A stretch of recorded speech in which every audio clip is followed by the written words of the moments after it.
यह प्लास्टिक की कुर्सी इतनी मजबूत है कि बेचने वाला दावा करता है $10,000 का इनाम दूंगा अगर कोई इसे तोड़कर दिखा दे। वो बेहद कॉन्फिडेंट होकर सभी नेटिजन्स को ओपन चैलेंज देता है कि आग लगाना छोड़कर आप जो भी आइडिया दें वो खुद टेस्ट करेगा। अगर कुर्सी टूट गई तो इनाम तुरंत दे देगा। अब देखिए उसने नेटिजन्स की सुझावों पर किए गए कुछ टेस्ट। सबसे पहले उसने कुर्सी को ऊपर से नीचे फेंक दिया, लेकिन कुर्सी को लगभग कुछ भी नहीं हुआ। फिर उसने कुर्सी उठाकर दीवार पर जोर से पटका और लगातार फर्श पर पटक कर मारता रहा। ये भी कम था, उसने एक बड़ा लोहे का हथौड़ा लाया और सीट पर पूरी ताकत से चोट मारी। ये सब देखकर नेटिजन्स दंग रह गए। ये कुर्सी आखिर बनी किस चीज की है? सबको लगा टेस्ट खत्म हो गया, पर एक यूजर ने सुझाव दिया कि हवा भरकर दबाव डालो। नतीजा, केवल 4 कुर्सियों ने एक कार को उठाकर खड़ा कर दिया। फिर किसी ने कहा कि 4 कुर्सियां दबाव बांट रही हैं, तो अंकल एक फोर्कलिफ्ट ले आए और बिना सोचे समझे कुर्सी के ऊपर से सीधे गाड़ी चढ़ा दी। सबको लगा अब तो खत्म, पर नेटिजन्स को पूरी तरह चुप कराने के लिए अंकल एक भारी भरकम ट्रक भी ले आए। अब बताओ, क्या आपके पास इसे तोड़ने का कोई तरीका है?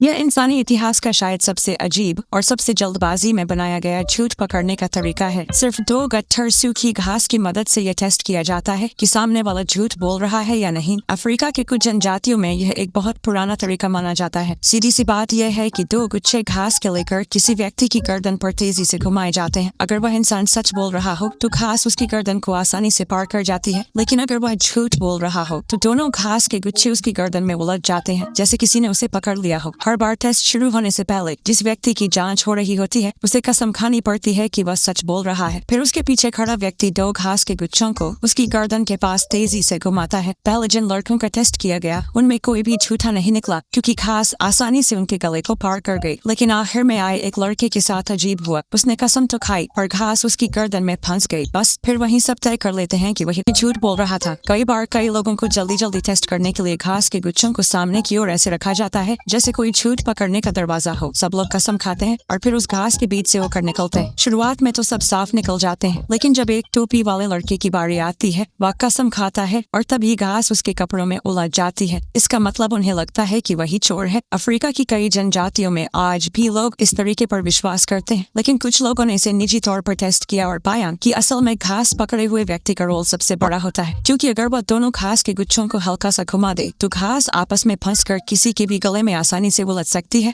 यही वजह है कि मैं आपको जापान घूमने की सलाह नहीं देता। वे लोग टोक्यो की सबसे व्यस्त सड़कों पर चुपके से पैदल चलने वालों को चार्जिंग बैटरी बना देते हैं। सड़कों पर एक खास काली सिरेमिक टाइल बिछाई गई है। जब लोग इन टाइलों पर चलते हैं तो ये टाइलें तुरंत पैरों की हरकत से पैदा हुई यांत्रिक ऊर्जा को बिजली में बदल देती हैं, यानी आप अनजाने में खुद अपनी ऊर्जा का योगदान दे रहे हैं। इस तकनीक का नाम है पाइज़ोइलेक्ट्रिक तकनीक। ये मशीन के दबाव को बिजली में बदल देती है। आप सोचिए, सिर्फ एक कदम से 10 बल्ब 20 सेकंड तक जल सकते हैं। और चूंकि ये टाइलें टोक्यो के सबसे व्यस्त इलाकों में बिछी हैं, यहाँ रोजाना अनगिनत पैर इन टाइलों पर चलते हैं। इससे पैदा हुई बिजली आसपास के स्टेशनों के LED स्क्रीन, स्ट्रीट लाइट और ट्रैफिक सिग्नल को चलाने के लिए पर्याप्त है। इस तरह ऊर्जा का अत्यधिक कुशल उपयोग होता है। आजकल यह तकनीक जापान से धीरे धीरे पूरी दुनिया में फैल रही है। कई यूरोपीय देशों ने इसे अपनाया है और इसे stadium, theme park, marathon route जैसी भीड़ वाली जगहों पर लगाया जा रहा है। अगर यह तकनीक भविष्य में पूरी दुनिया में लागू हो जाए तो इसका मतलब होगा कि हमारी हर एक कदम अब सामान्य नहीं रहेगा। हम हर कोई दुनिया के पर्यावरण संरक्षण में भाग लेने वाले बन जाएंगे। तो अगर हमारे देश में इसे लगाया जाए तो आपको लगता है कि इसे कहाँ लगाना सबसे सही रहेगा?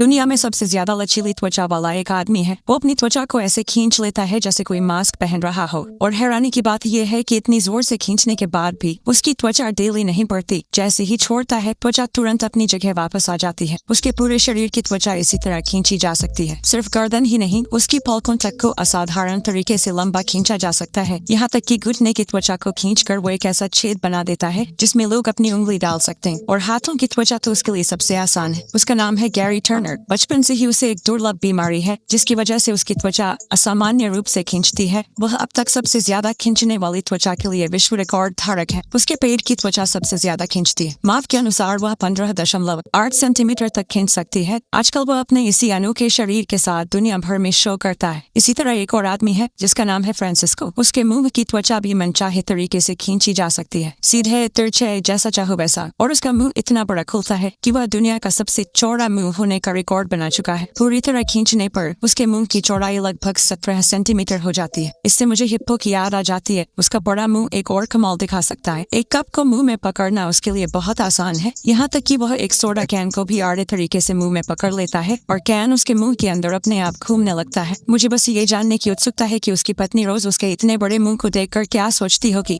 ध्यान से देखिए, जब इस अंडे को तोड़ा गया तो इसके अंदर एक पूरा का पूरा छिलके वाला अंडा और 2 जर्दियां मिली, और जब उस छोटे छिलके वाले अंडे को भी फोड़ा गया तो उसके अंदर भी जर्दी थी। शायद यही वह अंडे के अंदर अंडा कहलाने वाली रहस्यमय घटना है। असल में यह अंडा बनने की प्रक्रिया में होने वाली एक असामान्य स्थिति है। मुर्गी जब अंडा देती है तो सबसे पहले अंडा अंडाशय में बनता है। ये एक फॉलिकल में बंद होता है और धीरे धीरे इसमें जर्दी की परतें बनती। जब यह पूरी तरह विकसित हो जाता है तो अंडाणु फॉलिकल को तोड़कर अंडवाहिनी में चला जाता है। सबसे पहले ये फनल जैसे हिस्से में कुछ मिनट रुकता है जहां योल्क, मेम्ब्रेन और कैलाजा बनते हैं। इसके बाद चाहे मुर्गी डरी हो या नहीं, अंडा अंडवाहिनी में आगे की ओर बढ़ता रहता है और उस पर अंडे का सफेद हिस्सा चढ़ता जाता है। अंत में ये गर्भाशय तक पहुंचता है जहां अंडे का छिलका बनता है। इस तरह एक पूरा अंडा तैयार होता है। लेकिन अंडे के अंदर अंडा तब बनता है जब अंडा बाहर आने से पहले मुर्गी डर जाती है या उसे सूजन होती है। ऐसी स्थिति में अंडवाहिनी में उलटी दिशा में संकुचन होने लगता है, जिससे पहले से बना हुआ अंडा वापस ऊपर की ओर धकेल दिया जाता है। जब मुर्गी शांत हो जाती है तो वही अंडा फिर से नीचे की ओर बढ़ता है और उस पर नई सफेदी की परत और नया छिलका बन जाता है। इसी कारण हमें ऐसा अनोखा अंडे के अंदर अंडा दिखाई देता है। ध्यान देने वाली बात यह है कि यह घटना केवल मुर्गी के अंडों में ही नहीं, कभी कभी बत्तख के अंडों में भी देखी जा सकती है।